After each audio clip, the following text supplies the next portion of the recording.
Hello guys, good morning. I'm cooking French toast for today's breakfast. See, only egg with condensed milk and fry the bread in the oil in pan. See this. It's our breakfast for today.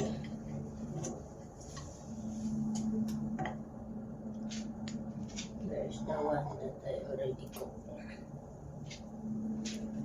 French toast.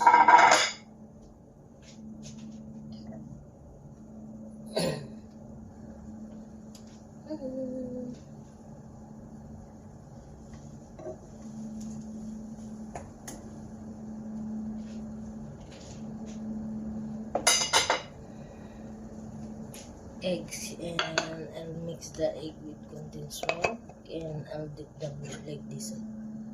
I'll dip the bread in the egg with condensed milk before I fry it.